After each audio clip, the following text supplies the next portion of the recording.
Kapag maulan ang panahon tapos ay gulping lamig, magapainit ka noon. Ang agamitin mong painit ay mahigop ka ng sabaw na mainit syempre. Hindi naman sapat yung lagi ka na lang magakape, magakasakit ka lang ng ganon. At doon na mapasok ang tahong, sinabaw na tahong, gulping sarap niyan. Anong sarap talaga niyan, lalo na kapag ay adamihan mo ng sabaw tapos ay gulping init. Pawisan ka pawari kahit gulping lakas ng ulan. Pag ganiringaning laging nagaulan at gulping putik din sa may harapan ay parang halos ayoko nang tumapak sa lupa ay baling magnunong na laang sa loob ng bahay ay nakatamad nga ni pag ganyan. Pero pag gulping init naman, ayaw mo naman ng gulping init at gulping pulahil din nga ni, di ka makatulog ng maayos. Alagay na natin yung tahong at para hindi na tayo abutan pa ng gulping masalimsim na at magabi na nga ni yan ay ka-out ko lang nga ni yan. Kanina ko pa yan binili tanghali, nilagyan ko lang ng yelo para umabot hanggang ngayon. Hapon ko na yan niluto para nga ni makatulog ako kaninang tanghali. Pag kaninang tanghali ko yan alutuin, hindi ako makatulog noon. Pagka uwi ko ng hirap na ako matulog niyan pagka uwi ko ng gabi. Diyos ko po, may pag ganoon pang nalalaman ay akala mo naman talaga gulping galing magluto. Lutong patyam laang naman. Syempre alagyan din natin yan ng tanglad. Yan ang magapabango maigi dyan at anong sarap nga ng sabaw niya pag gulping bango. Nilagyan ko na rin yan ng luya para walang lansa tapos ay medyo maanghang-anghang din ang konti yung sabaw. Yan ay ulam na namin ngayong gabi. Medyo marami-rami naman yan, halagang 100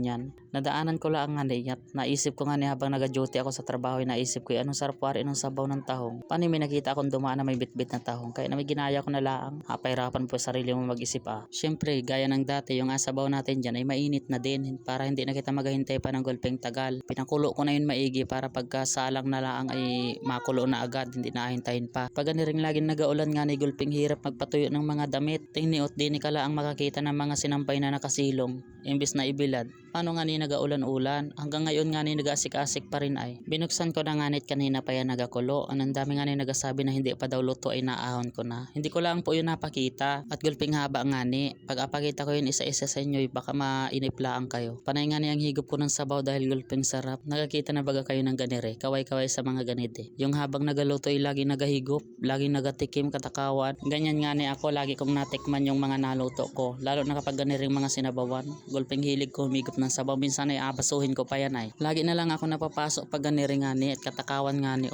May nagmalasakit pa ay. Hinipan pa niya ay. Hindi ko nga ni napansin na dumaan pala dyan siya kanina na maihi pala. Anong mali ko dyan? Nagatikim-tikim ako ni ding naluto ko at gulping sarap nga ni ng sabaw. Mapapansin mo pabagay nasa paligid mo na. Pwede nawari din mga idol kaya naman ay aahunin na natin yan para makakain na kita o di kaya ay makahigop lang ng sabaw. Mamaya na lang kami makain para sabay-sabay na kaming lahat. Nasa trabaho pa nga ni si Inday, una ako nag-out. Sunduin ko pa yun ngayong gabi. Hanggang din na lang, maraming salamat sa inyong lahat sa mga suporta ninyo.